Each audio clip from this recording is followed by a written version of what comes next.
Allez, voilà, on fait le shiur, donc les loups, Nishmat Alexandre René Fredj Ben Nissim. Chakosh Baruch Hu Yale Nishmato, Marala, Marala, Amen, Keni Ratson. Il est marqué dans les 13 principes de foi. Les Shlosh Esre Ikarim Shel Emuna. On dit que le Maïmonide, il a fait une sorte d'ouvrage sur lequel il explique là-bas, et on le dit d'ailleurs tous les matins, quand on dit Areani Ma'amin Be'emuna Sheloma Bishlosh Esre Ikarim Shel Torah Kedosha. C'est 13 principes de foi. Et tiens, il y a une place là.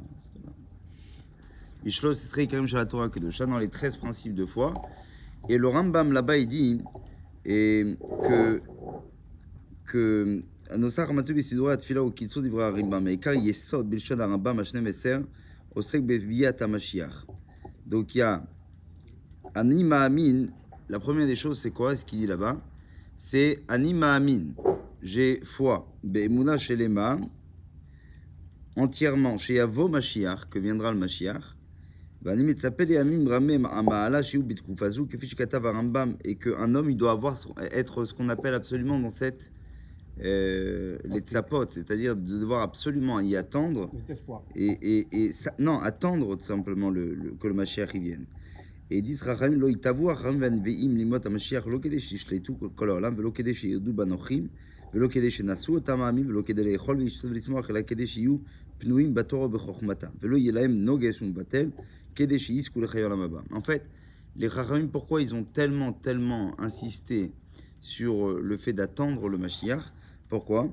Il dit parce qu'en fait, c'était pas pour diriger le monde, c'était pas pour écraser les autres nations, c'était en aucun cas aussi pour diriger les autres, c'était pas pour boire et se réjouir. Mais on attend le Mashiach pour une chose, afin d'être plutôt libre pour la Torah.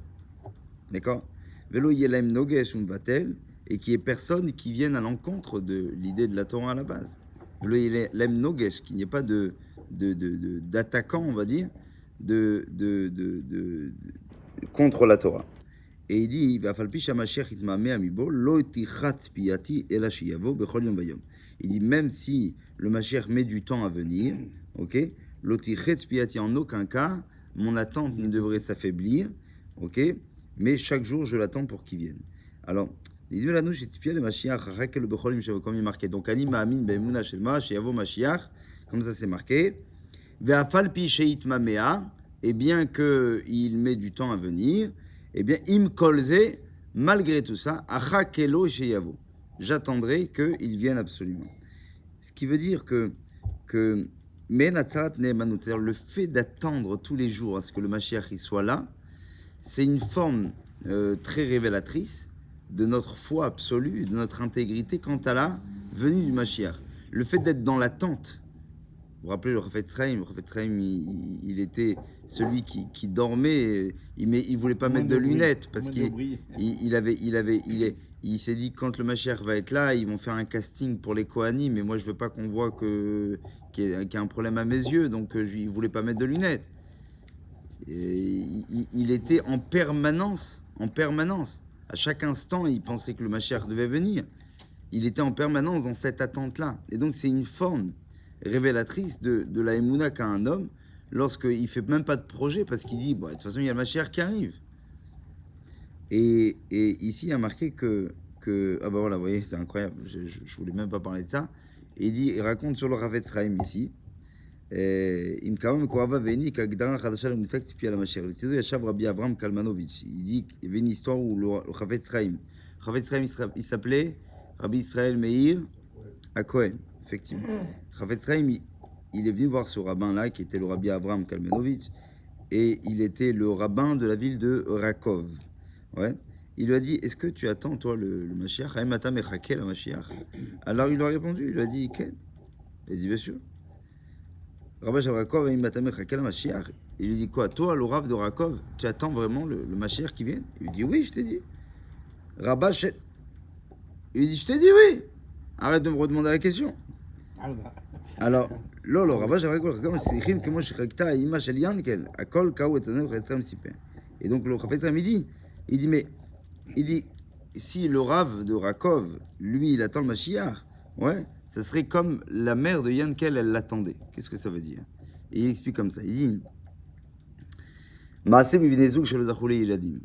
Il raconte une histoire qui s'était passée d'un couple qui n'avait pas eu le mérite d'avoir des enfants. Et Bitrila Panou le Rofim Zoutarim. Au départ, ils sont partis voir des médecins. Et les années sont passées. Panou le Rofim Goulim Yoter. À chaque fois qu'ils voyaient qu'il n'y avait pas d'espoir, alors ils approfondissaient encore leurs recherches en allant voir des médecins encore plus spécialisés dans le sujet. Et ce qui est incroyable, c'est que leur espoir, pour autant, ne faiblissait en aucun cas. Abaït notarek, panou la tzadikim. Alors ils sont partis voir aussi les tzadikim. Ils ont prié eux-mêmes. Tzara gadol valar. La peine était terrible. Ayush kirsam kol chelkatova. Achelachar shanim rabot. Mais après des années de souffrance, de prière, de difficultés, de recherche, que se passe-t-il? Effectivement, Akash Baruch Hu, il leur offre un présent, il leur donne cet enfant-là, qu'ils ont tant attendu. Imaginez-vous un petit peu quelle était la joie que devaient être remplis les parents. Ils ont fait une brit mila comme un mariage. Vekol, toute la ville s'est associée à leur joie. Comment ils ont appelé l'enfant? Ouais. Vaikra Shmo Israël Yaakov, ou fille Abériot, donc ils l'ont appelé Yaakov, et donc tout le monde l'appelait à l'époque dans les shtetl d'Europe de l'Est. Yaakov, on l'appelait comment? Israël, aussi. Non, Yankel. Ah, Yankel. Yankel. Ah, Yankel. D'accord. Yankel, c'est le diminutif, si vous voulez, quelque part de Yaakov. Ok. L'achar shloshim yom, shuvachu seuda gdola. Après 30 jours, ils ont fait le Pidyon Ben. Et là encore, ils ont fait comme une sorte de mariage. Par exemple, les gars, mitzvot Pidyon Ben. V'inan kel echal ligdol v'chol ha'ira mitanyenet. Ugvar zochel, ugvar oler, ugvar mdaber. Et chacun de la ville était au courant. Yankel, il a fait ses premiers pas. Yankel, il a eu ses premières dents. Yankel, il a fait comme ci, il a fait comme ça. C'était l'enfant de la ville, en fait. C'était même plus l'enfant du couple. C'est l'enfant d'une ville tout entière. Et arrive le moment de la bar mitzvah. Gvar bar mitzvah. Et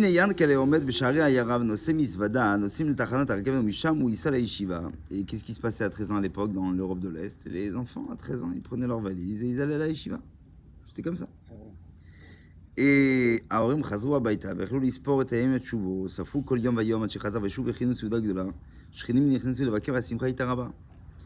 voilà qu'il va partir à la yeshiva. Et les parents, ils sont maintenant tristes de voir leur petit qui est devenu grand et qui maintenant il doit revenir à la maison. Ils attendent chaque jour ce que leur fils revienne. Yom echad igi hashmoa. Et un jour ils entendent les parents Yankel ne'etzar al yadi hamishtara. Yankel a été arrêté par les autorités de l'époque.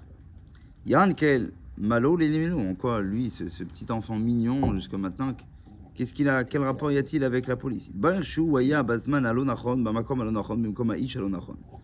Il était malheureusement à cette époque-là surtout, au mauvais moment et au mauvais endroit. Et il a été pris par de mauvaises personnes. Même la Russie d'antan, Loya Makom Lishelot Kaelu. On a tsar, s'il a été arrêté, les parents ne pouvaient pas savoir qu'est-ce qui allait se passer de lui.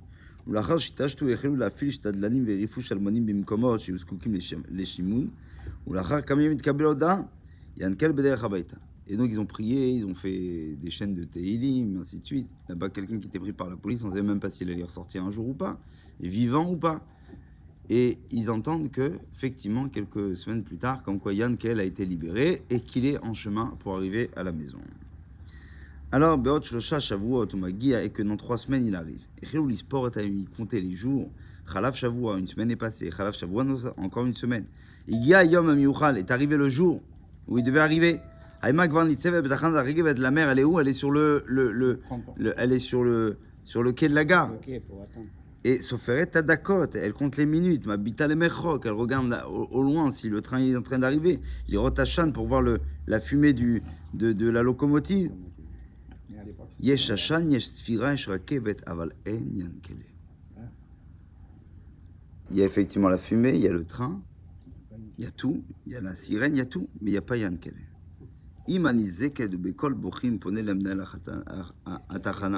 Qu'est-ce qu'elle fait? Elle va vite voir le directeur, le chef de la gare.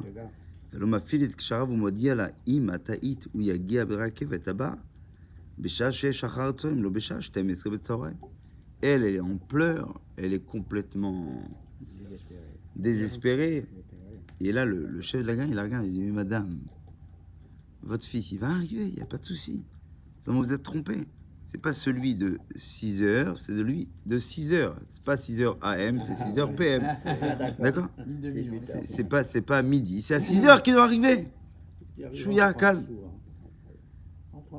Sharav ou Modiala Ima Taïd. Donc il dit à Tzam, Amar Chafetz Chaim. Chafetz Chaim disait cette histoire-là, parce que tout le monde l'avait suivi, toute la ville était au courant, tout le monde était un petit peu connecté à ce niveau-là. Amar Chafetz Chaim. Le Chafetz Chaim disait, Rabba Shen Rakov, Avan Arshov, Ech Avu, Ala Ima Shesh Shaot Tatzpi Alalou. Il dit, tu vois comment cette mère, elle attendait pendant 6 heures son fils là. Il dit, c'est comme ça que nous, tous les jours, on se doit d'attendre le Mashiach qui puisse arriver. Et c'est une forme pour nous de Emouna et aussi d'amour à l'égard d'Akadosh Baruch Hu pour ces projets. De savoir que finalement, la façon dont on a, nous, d'avoir ce qu'on appelle un regard, une sorte d'attente absolue vers le Mashiach, qui fait de nous des gens qui véritablement pourront dire Anima Amin Be'emuna Shelema. C'est ça. Quand je dis Anima Amin Be'emuna Shelema, c'est-à-dire quoi? Avoir Emouna vraiment. C'est de se dire que vraiment, il va venir. Et on doit être dans l'attente. C'est pour ça qu'il y a marqué Falpi chez Itma Mea. Et même s'il a du retard, Im Kolze Achakelo Bechol Yom Shevo. Je l'attendrai de toute façon parce qu'il va venir. Chazak Baruch Kadish.